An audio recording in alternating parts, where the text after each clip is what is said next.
Tremendos retos que se tienen que abordar en el Pacto Perú, que va a llevarlo el Acuerdo Nacional. Esperemos que haya consensos. Claro, en 12 meses realmente lo que toca es tomar acciones pero muy concretas en puntos muy específicos. Lucha contra la pandemia y reactivar la economía. ¿Y cómo logramos ese equilibrio tan complejo? No estamos para crisis políticas.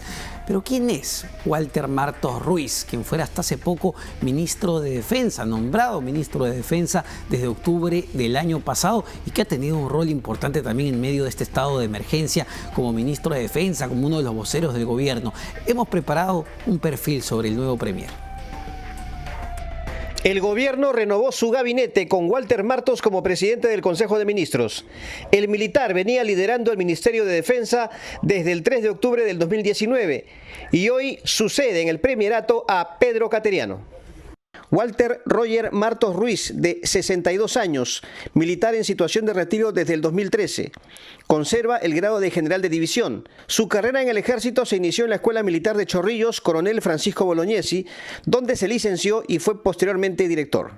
Además, es maestro en Ciencias Militares y magíster en Planeamiento Estratégico por la Escuela Superior de Guerra del Ejército. Luego de su pase al retiro, Martos también se doctoró en Gestión y Desarrollo por el Instituto Científico y Tecnológico del Ejército.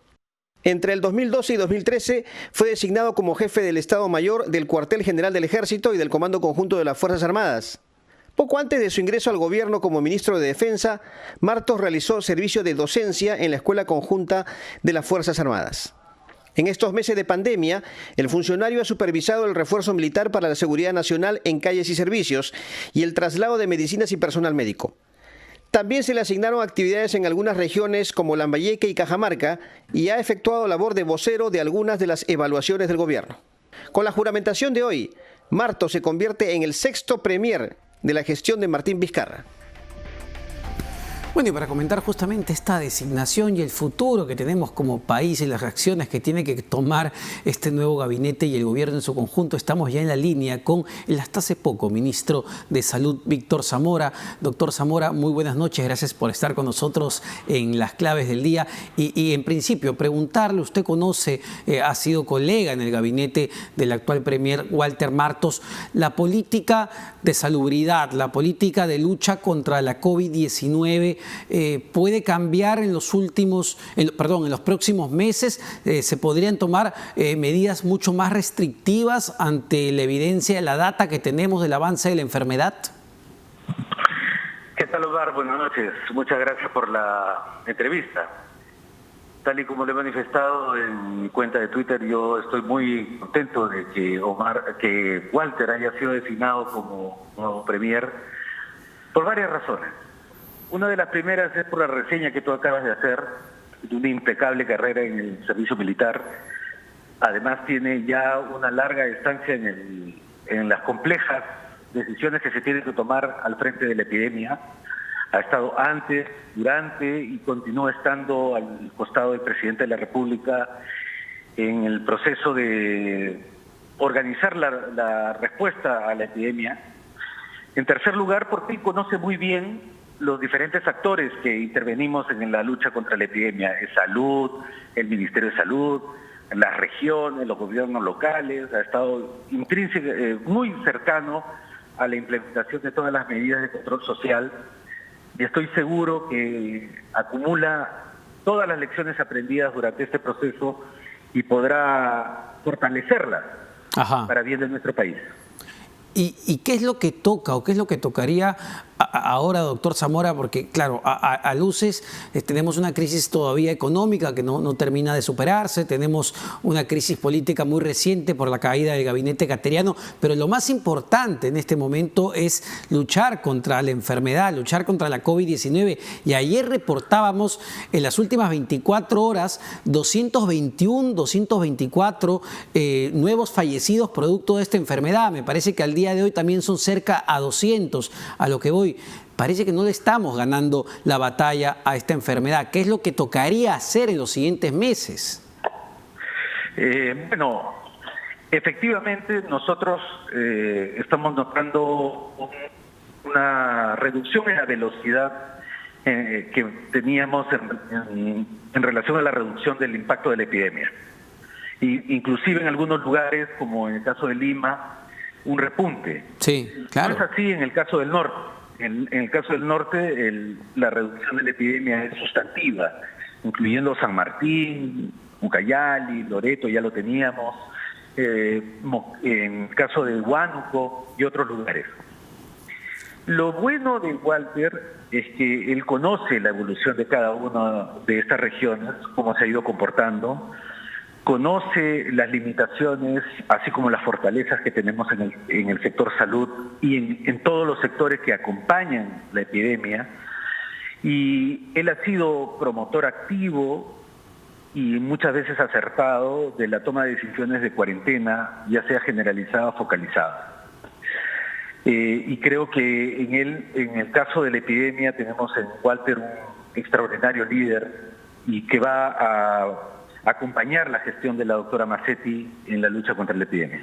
Claro, pero digamos, mi pregunta es si ameritarían desde su punto de vista medidas mucho más restrictivas. Recuerdo que conversaba con un director regional de la policía en el sur y lo que me decía es que, claro, hay cuarentena focalizada en ciertas regiones, pero es cuarentena que implica toques de queda por las noches, en la madrugada, pero no necesariamente limita la movilidad de las personas, es decir, el virus se sigue moviendo.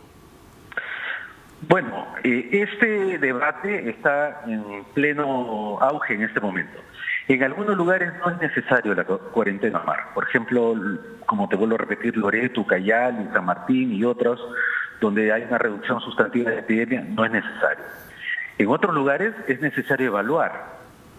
Por ejemplo, en algunos distritos de Lima, donde hay un verdadero repunte de la epidemia, especialmente en algunos conos, eventualmente hay que hacer una intervención combinada de restricción de la movilidad, pero además un aumento de la comunicación del autocuidado, el uso de la mascarilla, el distanciamiento social, el lavado de manos, e inclusive facilitar estos productos, repartir mascarillas como ya lo hicimos, 10 millones de mascarillas repartimos durante la primera etapa de la epidemia, eventualmente protectores faciales, ¿por qué no el alcohol o el alcohol gel en los lugares donde haya mayor concentración de población?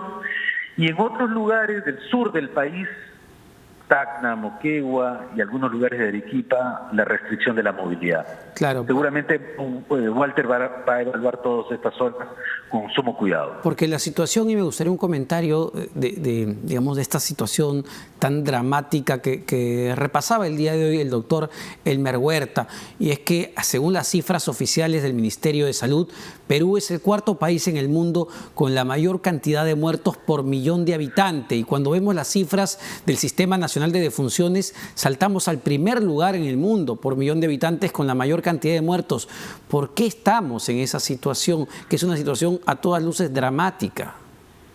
Mire, Omar, efectivamente, si uno considerara que todas las cifras son igual de válidas, yo aceptaría esa comparación. Pero, por ejemplo, en el caso de España, la mitad de los casos de la epidemia y la mortalidad por la epidemia no han sido publicados oficialmente. En el caso del Brasil, la mitad de los estados de Brasil no publican las cifras oficiales siguiendo las directivas del propio gobierno brasileño, ya que es un estado federativo. Entonces las comparaciones no son buenas porque los registros no son de igual calidad en todos los países. Sin embargo, con eso no quiero decir que nuestra situación por eso tenga que no darle importancia. Nosotros nos tenemos que comparar con nosotros mismos en el pasado. Entonces, nosotros estamos notando que hay un estancamiento en nuestro avance y tenemos que mejorar nuestro desempeño. Para eso tenemos que hacer dos cosas. Una, que le hemos hecho desde un inicio, la intervención social. Mascarilla, distanciamiento, lavado de manos y eventualmente limitar la movilidad de la gente. Y por otro lado, la respuesta sanitaria. Mejorar la respuesta de los hospitales, de los centros de salud, de la atención primaria, habilitar mejor nuestros hospitales, y eso es un esfuerzo constante. Y Walter, el nuevo premier, disculpa que lo diga por su nombre de pila, digamos, es por la confianza que nos tenemos, conoce ambos aspectos, tanto lo social como lo sanitario. Y si está acompañado más aún de Pilar, creo que vamos a mejorar nuestro desempeño en el futuro, o así lo espero. Más allá de las acusaciones de intereses subalternos que se lanzó cuando el premier o ex premier Cateriano fue al Parlamento a pedir el voto de confianza, ¿cree que sí es necesario que el nuevo premier, el premier Martos, al momento de ir al Parlamento, vaya y profundice en las acciones del gobierno de cara a los próximos 12 meses para enfrentar la epidemia? ¿Cree que eso faltó? ¿Faltó hablar de las intervenciones que se van a hacer en las regiones? Había muchos congresistas que pedían esto. ¿Qué va a haber para mi región? ¿Cómo vamos a vencer a la enfermedad de mi región? Estoy absolutamente convencido de eso. Creo que cada uno de los representantes en el Parlamento que representan justamente, valga la redundancia, cada una de las diferentes formas en que se ha presentado la epidemia en el país, requieren de eso. Una explicación, una presentación de qué se va a hacer en caso de cada una de sus regiones. Muchos de ellos reclaman una intervención. Probablemente sea exagerado el reclamo, pero requieren una respuesta. Y creo que Walter puede darle el tiempo, ya sea durante su presentación o en reuniones bilaterales, para decirle qué es lo que se va a hacer en cada una de sus realidades. Perfecto, perfecto, señor Zamora. Muchas gracias. El exministro de Salud, Víctor Zamora, dándonos, digamos, algunas luces de lo que va a ser la gestión del nuevo premier Walter Martos frente a la presidencia del Consejo de Ministros. Y el tremendo reto, uno de los primeros que tiene que hacer, es ir al Parlamento y solicitar el voto de confianza. Esperemos. Hemos escuchado ya a los congresistas, están de muy buena voluntad. Claro, lo mismo dijeron con Pedro Cateriano. Vamos a ver, porque una cosa es lo que dicen y otra cosa es cómo votan, que es lo importante. Lo que se necesita en este momento es un mínimo de gobernabilidad para tratar de vencer a la enfermedad, porque hasta el día de hoy, señores, con las cifras que vamos viendo a diario de contagios y sobre todo de muertos, podemos decir con toda contundencia que no la hemos vencido. Vamos a una pausa. Venimos con más en las claves del día.